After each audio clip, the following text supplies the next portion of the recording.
Hola a todos, estamos en esta segunda parte de la entrevista a Humberto Monroy. Si no han visto la primera parte, al final del video la dejo, donde él nos habla de a qué se dedica, su trayectoria, bueno, todo ese tipo de cosas referentes a él. Ahorita vamos a hablar de un cuento que le publicaron en Argentina, acaban de publicar en Argentina, y al final hablaremos de unas antologías que tenemos aquí en las que participamos los dos aquí en la ciudad, hace algunos añitos atrás. Entonces empecemos hablando de eso. ¿En qué consiste ese cuento, la publicación en Argentina, cómo fue el proceso? ¿Cómo terminó usted publicando en Argentina? Que para un escritor como nosotros es un logro salir del país, ¿no? Es algo genial. Pues para mí sería algo genial que me publicaran en otro país o hicieran un tipo de publicación de este tipo. Sí, mira, este cuento es un cuento que se llama Albertini. Lo escribí en el año 2020, el año pasado. El año pasado hubo una convocatoria que hicieron unos españoles que se llamaba los52golpes.com, que consistía en seguir las instrucciones del escritor Ray Bradbury, que decía: si escribes durante un año un cuento cada semana, al final del año es probable que un cuento te salga bien. Entonces estos españoles decidieron abrir una página y convocar a 52 escritores de habla hispana a nivel mundial. Y la condición era que si pasabas, porque ellos piden 3 cuentos y los verifican, revisan de que pues sean cuentos, de que tengan estructura narrativa. Si pasabas, hacías parte de los 52 golpes, que era como una especie de reality. Entonces empezabas a escribir durante un año 52 cuentos. En el 2019 intenté escribir con ellos, pasé mis cuentos, no gustaron, no clasificaron, y en el 2020 con 3 nuevos que tenía logré clasificar para los 52 golpes. De ahí empecé a escribir. Efectivamente, el año de la pandemia 2020 escribí 52 cuentos. De estos 52 hay uno que se llama Albertini, que fue un cuento que gustó mucho y se lo comenté a una amiga que está en Argentina. Ella es argentina de nacionalidad y me dijo: oye, esto deberías pasarlo a una página que es Radio Cultura de Argentina, y ellos en su página están haciendo una convocatoria para escritores y de pronto clasifiques. Entonces yo envié el cuento, efectivamente me lo publicaron. Inicialmente era pues virtual, se veía en la página, pero fue tal el éxito de esta convocatoria que decidieron hacerlo en papel, imprimirlo. Entonces de esa manera salí yo en Radio Cultura Argentina, y ahí fue donde publicaron mi cuento Albertini. Este cuento pues tiene una característica que también fue publicado en la Universidad de Ibagué, en una revista que se llama, tiene un nombre particular, se llama Descalzos o en Chancletas, que es una revista No lo conocí. literaria. Te voy a pasar el link. Es una revista literaria y hacen publicaciones de cuentos, así por Igual el cuento está en digital en algún... Sí, ya está en... listo. Entonces la idea es que también nos pase el link para que la gente que nos está viendo lo pueda leer. Yo lo voy a dejar en la descripción del video, dejo el link para que la gente lea el cuento y lo pueda analizarlo. Este cuento pues el año pasado, en 2019, sucedió un acontecimiento que pues marcó la vida de un hombre. El hombre se llamaba Javier Humberto. Tenía mi nombre pero al revés. Mi nombre es Humberto Javier, el hombre se llamaba Javier Humberto, y fue una persona que murió por un ataque policial. Sí. Fue una persona que le sucedió esto, y a raíz de eso decidí pues como escribir un cuento ante esto que sucedió. Obviamente totalmente diferente de la historia, pero sí fue como inspirado en el suceso. Entonces decidí sacar este cuento, y pues, oh sorpresa, que el cuento ha gustado bastante, pues ya se ha publicado. Chévere. Bueno, ahí está, toca leerlo. Yo no lo he leído. Aspiro a leerlo pronto, apenas me envíe el link. Bueno, continuemos. ¿Qué tan difícil fue escribir 52 cuentos en un año? Porque escribir, la gente dirá, un cuento semanal no es nada, pero en mi caso particular, digo que escribir un cuento semanal es cosa dura. Es cosa, uno cranear la historia. En mi caso, yo por ejemplo, yo empiezo a pensar la historia, analizarla, y hasta que yo no tengo el final en mi cabeza no me siento a escribir. A mí me pasa así con los cuentos. No sé para usted cómo fue esa experiencia, si la considero que fue muy complicada, muy compleja, ¿cómo fue?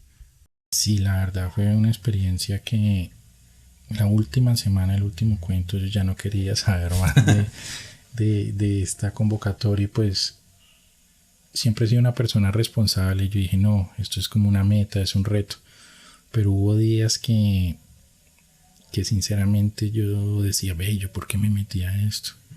Yo no debía haberme metido, pero bueno, lo importante fue que lo logré. La mayoría de estos cuentos, para que las personas sepan un poco de mí, son microrelatos, son minificción, no son tan extensos. Okay. Hubo semanas en que la verdad no sufría ese efecto de la página en blanco y recurría a publicaciones que yo ya tenía. Sí. Cuentos previamente. Sí, eso hace uno. Yo hago con mis dibujos, con mis diseños. Sí. Cuando la inspiración se va, uno acude a lo que ya tiene. Sí, yo tuve que trabajar cuentos que ya estaban publicados. Por ejemplo, una antología de Palabra Hechizada. Yo ya había uno que, es más, lo corregí. Sí. Lo corregí, lo mejoré, por así decirlo, y lo publiqué. O sea, de antologías pasadas tomé y de ejercicios que yo hacía en los talleres en los que participábamos, cuentos que estaban por allá en esos cuadernos que uno dice. Los que uno hacía en clase para leer y que los demás, los que no han estado en talleres literarios, nosotros hacíamos cuentos en clase como ejercicio. Los pasábamos, los leíamos y todo el mundo empezaba a corregir, ¿no? Todos los que estaban aspirando escritores y el docente que estuviera o el instructor se ponían a corregir y decir, cámbiale esto, hágale esto, a tallerear, ¿no? Ese era el taller de literatura que estábamos, para los que no conozcan, ¿no? Entonces ahí terminó de recopilar, pero tuvo que haber sido duro. Sí, siempre fue duro, pero también tuve muchas satisfacciones. Por ejemplo, hay otro cuento que te voy a pasar que de pronto no lo has leído. Se llama Bohemia y es un cuento que fue un ejercicio que salió en un taller de relata y consistía en hacer como una historia sobre Ibagué. A mí se me ocurrió hacer una historia entre ciencia ficción y terror que tiene que ver con las esculturas que hay en el Parque de la Música. Ah, chévere. Ese cuento fue uno de los que considero que son buenos de los míos porque fue publicado en El Espectador. También tuvo como esa acogida. Ese me interesa, lo veo acorde a un libro. Yo saqué un libro de cuentos hace poco, bueno, no lo saqué, lo tengo escrito, pero no lo he terminado. Le estoy haciendo dibujitos ahorita de relatos como urbanos, de mitos urbanos que yo escuchaba de gente que me contaba, los convertía en cuento, básicamente. Creo que se apuntaría muy bien para una antología con esos. Bueno, hablemosle un poco a la gente cómo es ese proceso creativo de tengo que escribir un cuento o voy a escribir un cuento. ¿Cómo inicia? ¿Cómo es el proceso que usted hace? ¿En qué consiste?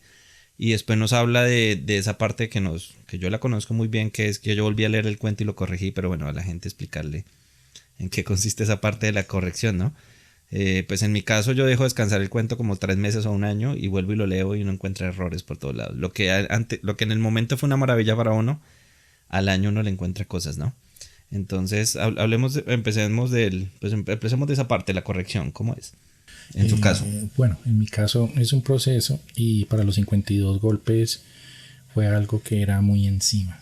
Era ya porque era una semana, yo la verdad... Era escribe y entregue. Yo la verdad me valí mucho de la profesora Marta Fajardo, profesora de la universidad. Nuestra profe del taller, la última profe que tuve en el taller. Que tuve el taller y yo todavía asisto de manera virtual a este taller, entonces ella fue como un gran apoyo porque yo le decía, profesora Marta, mira, tengo este cuento, y decía, pero no, le quitaría esto, entonces me tocaba que pasarlo un martes y ya el viernes estar con las sugerencias que ella me había dicho. Ella también lo colocaba al escarnio público, que eran los talleristas virtuales. Le decía, no, Humberto, mira, la idea está buena, pero no.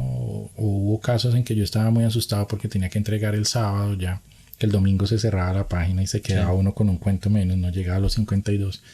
Entonces a veces llegaba un viernes y no, mira, eso no gustó. Empezaba yo como con ese sufrimiento. Bueno, ¿y ahora qué voy a escribir? Entonces me tocaba retomar. Uno casi siempre que escribe un cuento tiene que hacer lo que haces vos, dejarlo como mínimo 3 meses, dejar que se repose, enfriarlo. Bueno, hay una cantidad de términos y es dejarlo un tiempo quieto para luego retomar. Y lo que te pareció que era gran super idea, 3 meses después le dices, uy, yo qué estaba pensando en esa época. Sí. ¿Qué carajo estaba haciendo? Sí, pero con esta pues maratón, por así decirlo, yo no alcanzaba a esos reposos. Entonces la mayoría de estos 52, si ustedes entran a la página los52golpes.com, año 2020, me encuentran como Humber Monroe, como en inglés Humberto Monroy. Sí. Y ahí están los 52, la mayoría son cuentos muy, muy cortos. La verdad, que yo siempre he escrito para un concurso en Bogotá que se llama... ¿Cierto?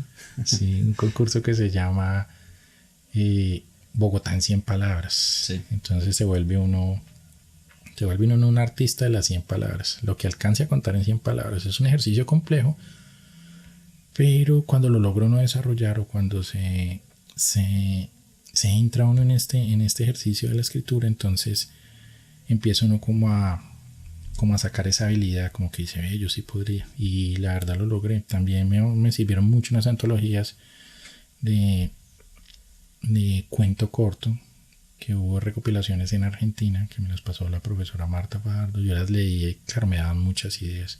Sí. Habían chispazos, más las anécdotas que uno vive y cuestiones así, pero sí, es algo titánico, es bien complejo. Sí, tuvo que haber sido difícil. Yo cuando escribí, una vez estaba escribiendo 12 cuentos, me puse en la meta, me tengo que hacer 12 cuentos para un libro mío. Los terminé, pero sufrí, y el 12º cuento fue un cuento que ya tenía viejo. Yo dije, ya no hago más, y metí un 12º cuento.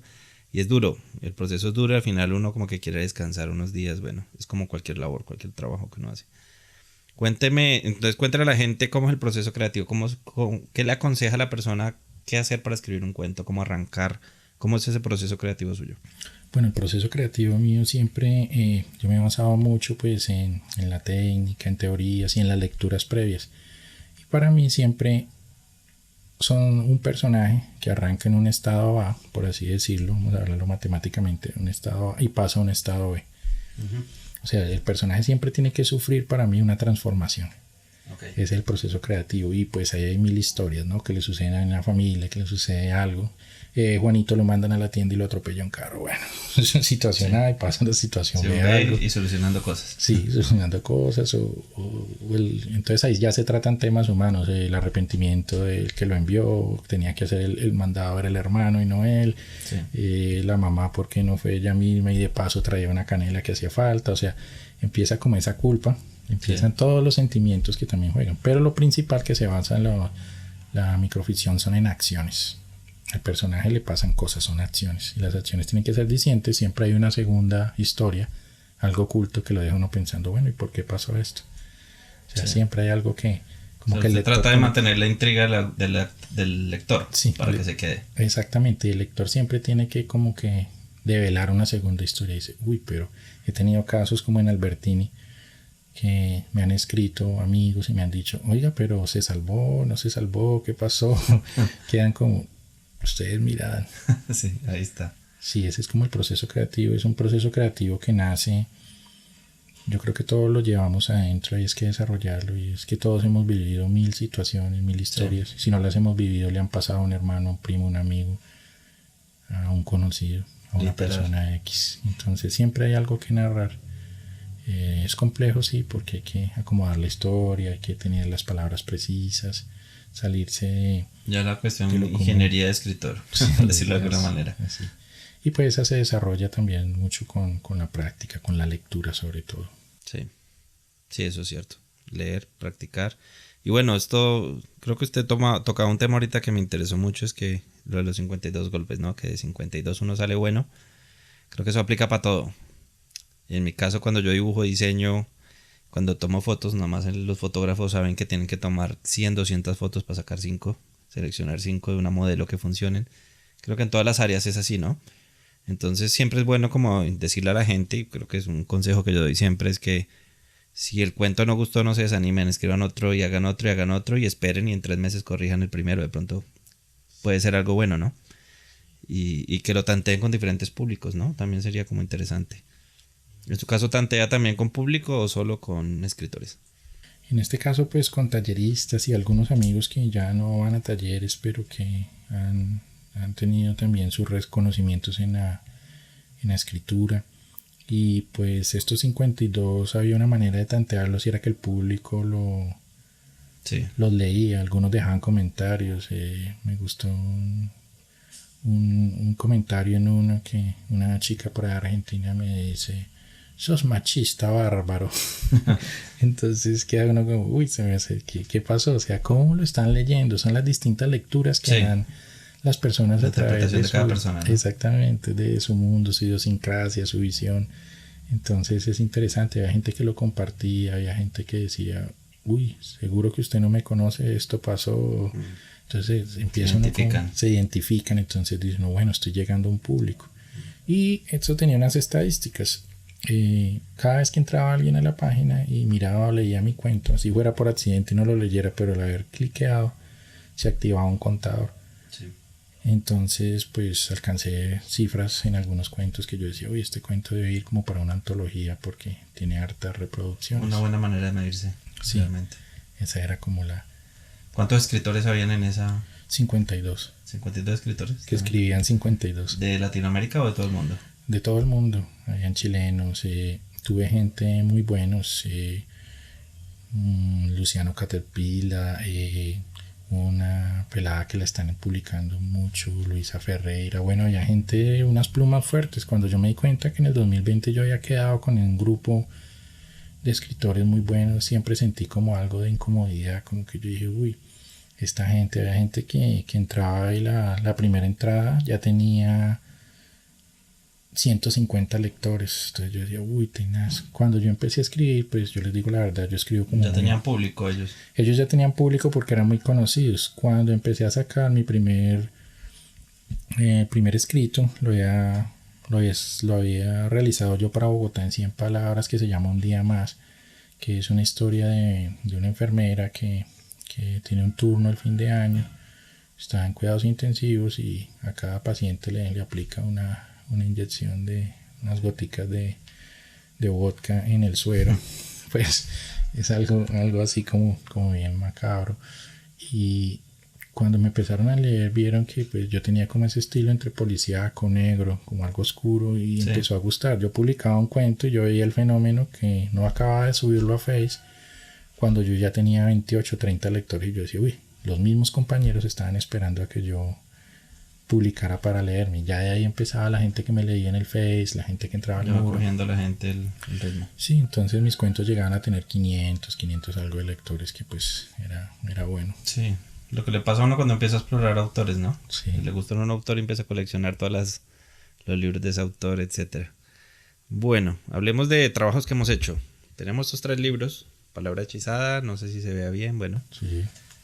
Las letras con sangre entra. Y este que se llama Escritos Atrevidos. Escritos Atrevidos, sí. Son 3 libros. Cuando yo trabajaba en una fundación de la que no voy a hablar hoy, que ya no trabajo con ellos, por si algo, nosotros hacíamos talleres y cosas literarias a través, y sacamos varias antologías, entre ellas estas 3. Esta Palabra hechizada recuerdo mucho porque yo la dirigí, y bueno, y estas 2 yo las diagramé. Relativamente las diagramé yo. Letra con sangre entra y Palabra hechizada, esta la dirigí casi que toda la antología. Bueno, en estas antologías recopilamos diferentes escritores e ilustradores, ¿no? Sí. Entonces los que tengan la oportunidad alguna de tener la antología, yo todavía tengo copias, por ahí regalo unas de vez en cuando. A mis amigos pídanme copias, yo les regalo copias, todavía tengo un montón. Vienen ilustrados por diferentes ilustradores ibaguereños y vienen escritos de diferentes personas. Empecemos hablando de La letra con sangre entra. ¿Usted qué hizo acá? ¿Qué trabajó? ¿Cómo fue su proceso en esta antología que fue del año 2011? Hace 10 años. Hace 10 años, pues la verdad era como mi ópera prima. Era la primera vez que salí en una publicación. Tuve 2 cuentos. Yo en esa época me encanta ese libro porque muestra la transformación del escritor que va como madurando. En esa época yo escribía como muy urbano, sin quitarle el tinte literario, sí, pero aceite de ricino y barandas. ¿Cómo se llamaba el personaje? El de la moto. El de la moto tenía un nombre que después fui yo apodado con él, que me costó quitarse el nombre. Sobrenombre o remoquete, que era el Pollo Racing. Pollo Racing, todavía le decíamos así. Entonces, ahora hay otro escritor que todavía le decimos de los melones. De los melones. Ese no es Salva. Y ese es más viejo. Sí. Uno le queda, ¿no? Sí, le quedan a uno. Apodos de personajes de cuentos de uno. Sí, Creo que vos también estás por ahí en una ilustración que sos el mismo pero ilustrado. Sí, algo así. Es difícil por ahí sacarlo. aparezco. Entonces le queda a uno como esa imagen. Acá logro en esta antología colocar 2 cuentos míos. Barandas, que es algo cruel, y Pollo Racing, que es algo así como un personaje de la ciudad que termina amigable, termina querido por todos, que le pasan anécdotas y que al final no es más que un colombiano, un ibaguereño, una persona que lucha por sus sueños, que a veces se frustran pero que los intenta. Sí. Entonces era como el mensaje que se da, obvio que en un lenguaje muy coloquial, muy diciente, sí. muy urbe, muy de la calle, todo el mundo se reía cuando lo... Yo recuerdo que en otra antología yo me basé mucho en ese tipo de lenguaje y me puse más grosero incluso en un cuento que saqué más adelante, como manejando ese estilo. No sé si usted lo conoció, el de Sicarios de la Plaza. Sicarios de la Plaza. Que es un poco más grosero. Ese llegó a video al final. No hubo película. Hubo plan de hacer película, pero bueno, entonces truncó, no se pudo hacer. Y daba porque él tenía unas características, lo recuerdo tanto, y se utilizaban cosas criollas que son de acá, la santería, el sicariato, el carro. Sí, para la gente que no conoce, ese por ejemplo era un grupo de sicarios que tenían la oficina en una plaza de mercado, y en la plaza de mercado una bruja los asesoraba y resulta que al duro de los sicarios la novia le ponía los cuernos con un man y el man se da cuenta. Ahí arranca la historia. Entonces, para que la gente se arme la idea, si algún día tiene la oportunidad de leerlo, es chévere. Sí, y en aceite, bueno. Yo me acuerdo del Pollo Racing, me acuerdo mucho y molestaban mucho con... Sí, porque fue como le repito, fue mi ópera prima, me lancé con eso y me lancé con Barandas y era como una necesidad de expresión y como una necesidad de darle un vuelco a lo que estábamos acostumbrados. Pues porque nosotros siempre en los talleres decían, bueno, vamos a leer a los clásicos, vamos a leer a los contemporáneos, vamos a leer, pero todo con un estilo. Y para esa época, 10, 11 años atrás, yo quería decir, no, yo también quiero narrar esas historias de barrio, yo quiero narrar ese lenguaje que todos hablan y que no solo los clásicos o no solo cierta literatura le puede ofrecer a las personas. Yo siempre quise tener como un acercamiento hacia lo social por medio de esta literatura. Sí. Entonces utilizaba ese tipo de lenguaje muy urbano, muy característico. Ya que tocó ese tema, y era un tema que yo quería tocar hoy, menos mal lo tocamos hablando de estas antologías, hay algo muy característico que con lo que me siento identificado ahí es la cuestión de buscar narrativas diferentes, ¿sí? Uno de los principales problemas que yo identifiqué cuando yo estaba en el colegio, yo leía muchos cómics, yo leo desde niño porque en mi casa siempre me han regalado libros infantiles, juveniles, bueno, yo tengo un montón de libros incluso de esa época, pero algo que me pareció muy particular en el colegio es que a mí me gustaba leer, pero en el colegio a veces imponen libros que a uno no le gustan. Y creo que desde el principio se está truncando esa cuestión de que el joven realmente explore, ¿cierto? Explore la literatura, explore. Y llegamos incluso a proponer, y funcionó en el colegio, de que nos dejaran un día de lectura libre donde uno lleva el libro que uno quisiera para uno leer. Creo que hace falta esa parte exploratoria. ¿Usted qué opina? Si está de acuerdo o no, porque yo siento que en el colegio, bueno, independientemente del libro sea bueno o sea malo, los libros que le ponen a uno en el colegio, independientemente de eso, creo que a veces son muy pesados en cuestión literaria y de pronto no son acordes a lo que a la gente le gusta. ¿Usted cree que hay una manera que el joven realmente debería explorar y buscar otro tipo de literatura primero antes de entrar a esos libros? ¿O que de una deberíamos meterlos con esos libros que le imponen en el colegio? No va a poner nombres, pues para no hablar mal de autores, pero yo recuerdo muchos libros del colegio que a mí no me gustan y este es el día que no los he vuelto a leer. Pero siempre me gustó la lectura y yo seguí leyendo, pero tengo muchos amigos que nunca leyeron. Y fuera de eso les pusieron esos libros en el colegio y ya, no volvieron a leer. ¿Usted qué opina del tema? ¿Cuál es su impresión desde su perspectiva o qué opina? No, la verdad, pues yo también sufrí lo mismo y yo sí voy a ser más sincero, yo sí me voy a destapar contra los autores que no me gustaron. Sí. Allá en el colegio, también en el Champañal, me tocó leer a Eduardo Caballero Calderón, me tocó leer algunos que no lo leía, pero decía, hombre, no, esto no me gusta. A mí en octavo, no me tocó leer una obra grande argentina que era Don Segundo Sombra. Sí, es muy buena. Hoy por hoy la valoro mucho y todo, pero no era lo que yo quería. Yo la leía, pero yo no sentía esa satisfacción como cuando leí Crónica de una muerte anunciada. Y no porque sea el colombiano ni nada, pero es que tenía más acción, tenía asesinatos, había violación, habían cosas que yo decía. Y uno está esperando que el man muriera. Sí, ¿Cómo va a morir este man? Uy, ¿cómo es que lo van a coger? Decía uno. El título le deja a uno con incertidumbre. Sí, entonces había otro tipo de lecturas, o por ejemplo cuando leí uno los 12 cuentos, o cuando leía uno otras cosas, de por sí que los 12 cuentos, creo que son los 12 cuentos que se hicieron en un formato que iba como para cine, porque Gabriel también creo que trabajaba cine. Y de Crónica había una película de televisión, yo me la vi. Sí. Entonces estas propuestas como que me atrapaban más que cuando salían unos autores o extranjeros o los mismos autores nacionales. Por ejemplo, yo me leí El Cristo de espaldas y no me gustó. Mientras llueve me lo hicieron y tampoco me gustó. En cambio hubo cuentos de Gabriel como Solo vine para llamar, cuentos que me impactaron, o tu rastro de sangre en la nieve. Entonces hubo lecturas que yo sí dije, bueno, a mí me gustaría más que poder acercar al joven, pero también como siendo más personalizado, ¿no? Como escuchándolos, como sabiendo cuáles son sus gustos, qué les impacta, no como se hacía en el programa de español en esa época de literatura. Todavía se hace, que bueno, este es el programa. Este es el libro que hay que leer, sí, todo lo hacen. Y los profesores ya tienen todo. Mis sobrinas están estudiando y sí. Y si acaso tienen un autor local por ahí que lleva un libro y lo vende, pero no sé qué tan bueno sea. Pero todo está en la plantilla, como que no hay ese proceso de exploración que, bueno, nada más creo que no es tan complicado. Hoy en día si usted le pregunta al joven, bueno, qué tipo de películas ve usted, qué tipo, ya uno se idea más o menos qué tipo de literatura puede eso sugerirle al estudiante, ¿no? Aunque pues bueno, creo que eso le hace falta un revolcón gigante como para que la gente se motive realmente a leer. A veces la gente ve eso y como que esta es la lectura, no, qué pereza, y no vuelven a leer. Sí, y también hay mucha posibilidad de llegar a los jóvenes, ¿no? Hay una cantidad de microrelatos y de cuestiones que son tan apasionantes que atrapan al joven. Sí.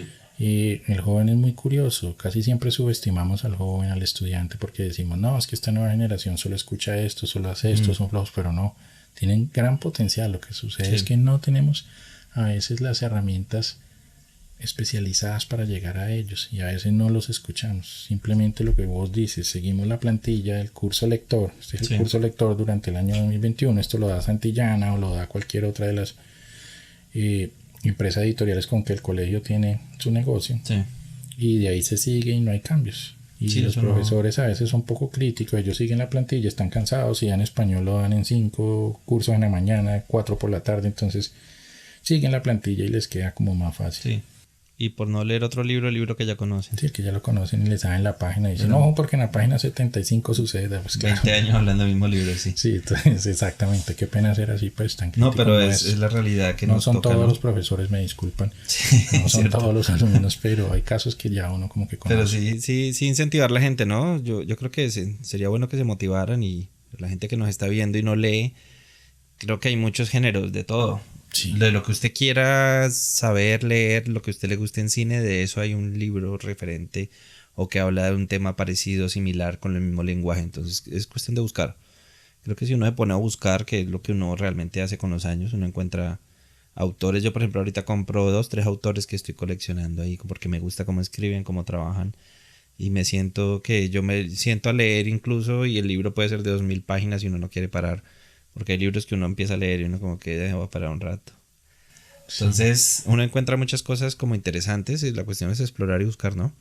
Y a los papás que le regalen, que vean pregúntenle al hijo qué les gusta y le compren un libro que al chico le guste, ¿no? Al hijo, ¿no? A la hija. Sí, miremos lo que tú dices, es cierto, el efecto. Dice que los jóvenes no leen, pero yo he visto muchos jóvenes pegados a series como Harry Potter, como It, que son unos libros que uno dice, uy, caramba, y se lo leen. Y sí, se lo leen. De hecho, a mi sobrina le gusta Harry Potter, le regalé el libro y lo leyó. No le pude regalar a los otros, porque a mí particularmente no me gusta Harry Potter, pero pues respeto a los que sí.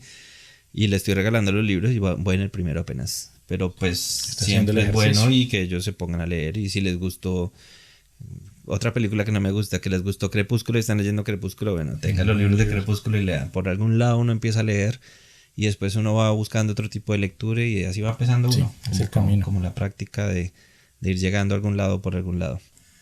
Exacto. Sí. Listo. Segunda antología, Palabra hechizada. Palabra hechizada. Mitos y leyendas del Tolima. De este se han hecho películas de las que no vamos a hablar. Pero aquí tengo cuento mío.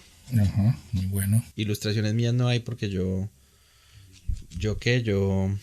estaba editando el cuento y toda esa cuestión, pero mi hermano sí dibujó. Bueno, usted también escribió. Cuéntenos aquí qué había suyo.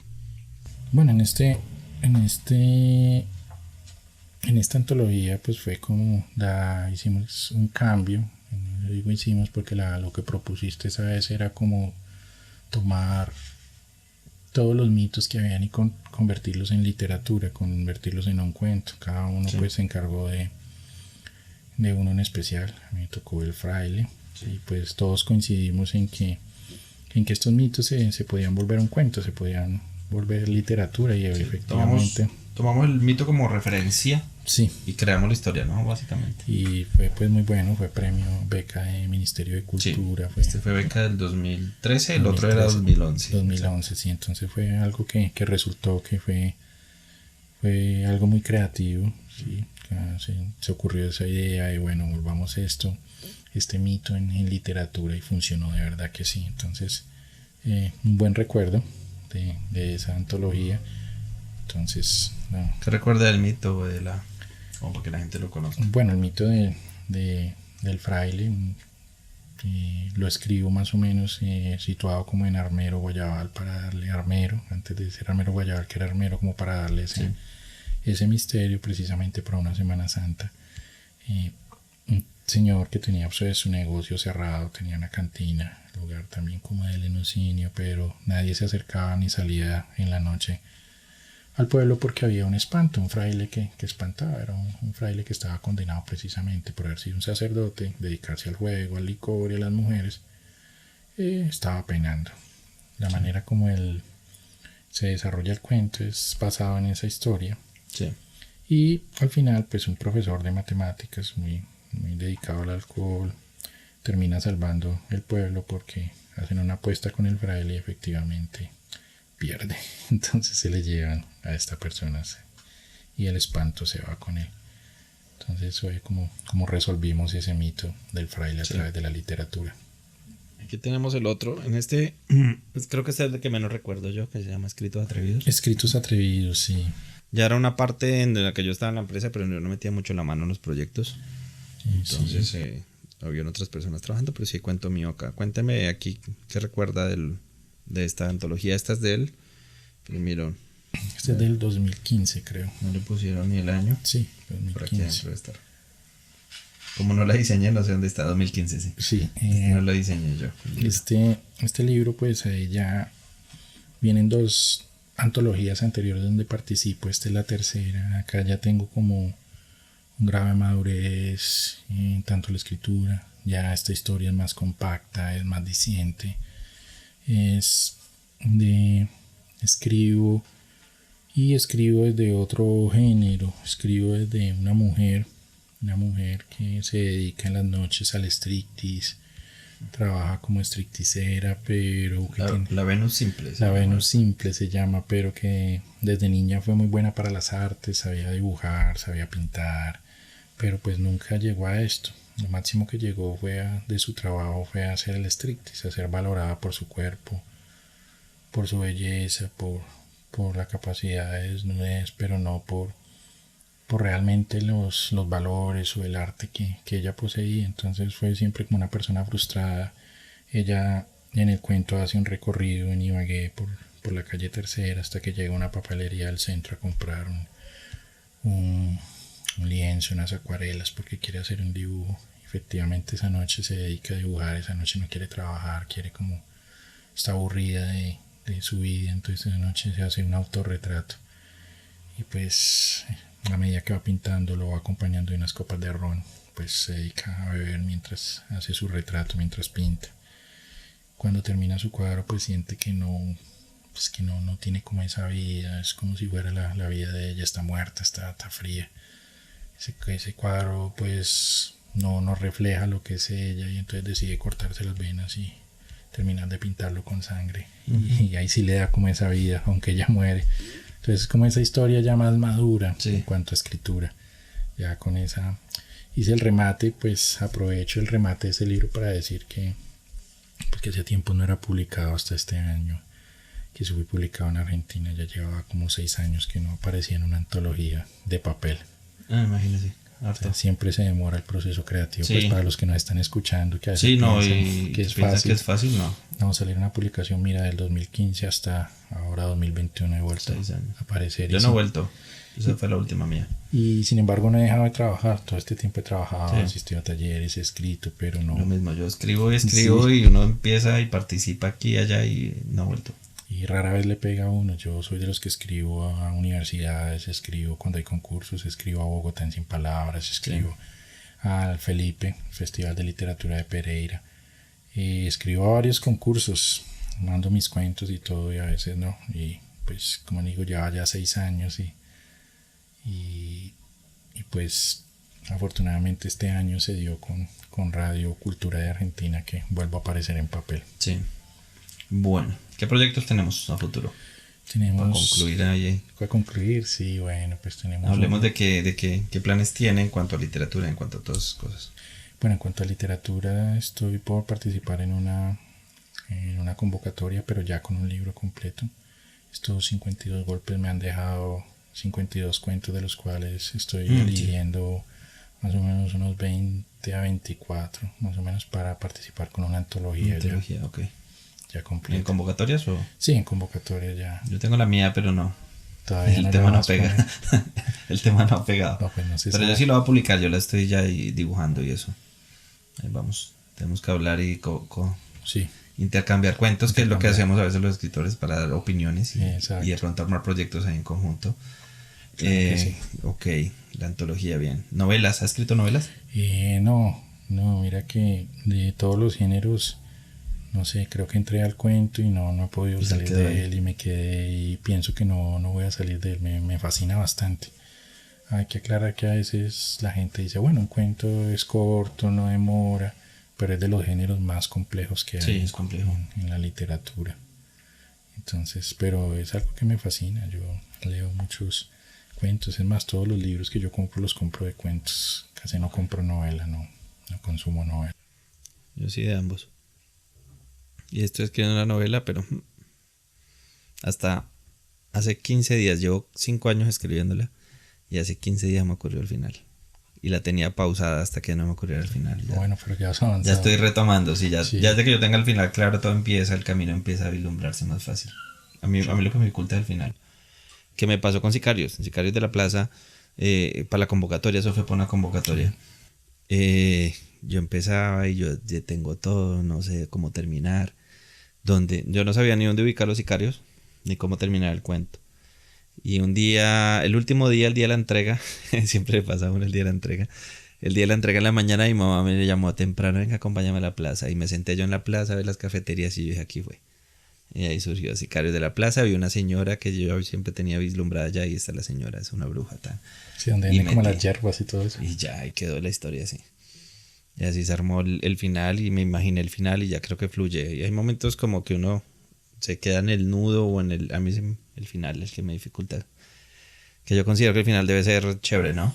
Sí. Debe ser que la gente lea el final y quede como que wow, quedó pensando o que dijo que chimba o algo así, ¿no? Porque muchas veces el final la gente no le dedica tanto, ¿no? Yo he visto historias tan buenas y el final como que... Como muy abierto. Sí. A mí me gustan contundentes. O que el final era un sueño, o el final típico de... No, ya... Uno tiene que pensar muy bien el final, ¿no? Así como desarrollar la historia, pensar muy bien en el detalle del final, ¿no? En el cierre. Exacto. Ok. ¿Qué más proyectos tenemos? ¿Ha vuelto a tocar guitarra? La verdad casi no. Estaba dedicado como mucho a la lectura, o sea... Aunque nos parábamos en el parque y usted toca las canciones allá. Sí, ya hemos dejado como esa parte punk. También recuerdo a tu amigo, el arquitecto, que tenía unos temas bien corridos. Sí, bien dementes por ahí. Ajá. No, eso ha habido de todo un poquito. Nosotros como que nos movemos en el ambiente de música, arte, cultura, todo lo que tiene que ver con eso. Consejos para la gente que nos está viendo antes de que...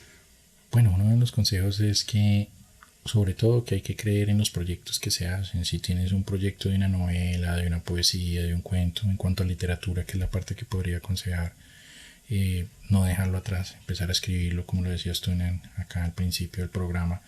Hay que empezarlo, escribir una vez, escribirlo 2 veces, escribir su historia. Sí. A veces no todo es cuento, a veces son biografías, son sucesos que hemos vivido y no desfallecer en estos proyectos, bien sea, como digo, yo puedo decirlo desde la parte de la literatura, del cuento, pero hay muchos proyectos, hay proyectos fílmicos, hay guiones, hay novelas, hay cómic, hay ilustraciones, Sí. hay danza, bueno, todo lo que sea. Muchas cosas. Cultura, hay que mantenernos, ¿no? Es un trabajo que se da, obviamente se consumen bastantes años, tiempo, uno ve pasar el tiempo, pero los que perseveramos, los que seguimos ahí, al final se ven los resultados. Sí. No son fáciles, sí, hay que reconocerlo, o para mí no lo han sido, pero es mantenerse en el camino, diría yo, no abandonar estos proyectos, estas ideas que Sí. con el fortuito cambiar de los tiempos pues van dando resultados, diría yo. Y lo importante no es motivarse. Que Exactamente. creo que la parte dura. Mucha gente, he visto muchos escritores que se han desmotivado en el camino. O porque la gente no le gusta lo que ellos escriben, o porque alguien les dijo que no le gustaba. No va concentrado en lo suyo, ¿no? Yo creo que cada crítica, si la gente diga no me gustó, es algo que le sirve a uno. Sí, Uno mira cómo lo toma y cómo sigue y uno va para adelante. lo construye. Y el camino no es fácil. En 12 años, ya casi 14 años, he tenido 4 participaciones. Entonces me considero afortunado. Hay gente que en 12 años, 15 a veces no ha participado una vez, pero que más adelante puede salir. El tiempo no se sabe cuándo afloren este tipo de resultados. Sí. Y tener material, ¿no? Es bueno. Principal. Porque a veces, yo quiero publicar, pero ven, muestra qué tiene. Sí. Cuando llegue el inversor, uno tener la plática, vea, tengo esto, ¿no? Exacto. Tener el escrito. Siempre es bueno escribir y practicar y sacar nuevos estilos. Bueno, trabajando de acuerdo a lo que uno quiera. Así como lo vienes haciendo vos, ¿no? Sí, así voy. Escribes. Y voy avanzando, pero ha sido duro. Música, sos polifacético. Cuando uno ve cosas viejas de hace 5 o 6 años, empieza a ver lo que uno está haciendo ahorita. Cuando uno ve ese progreso, realmente uno da cuenta que va bien. Sí. Es donde uno da cuenta. Y uno sabe que en 10 años, lo que hoy le parece genial, ya en 10 años uno va mucho más arriba. Y ahí uno sabe que todavía va bien. En el momento que yo crea, y siempre digo a mis estudiantes eso, en el momento que yo crea que ya hago todo perfecto, ese día me va a preocupar. Uy, sí.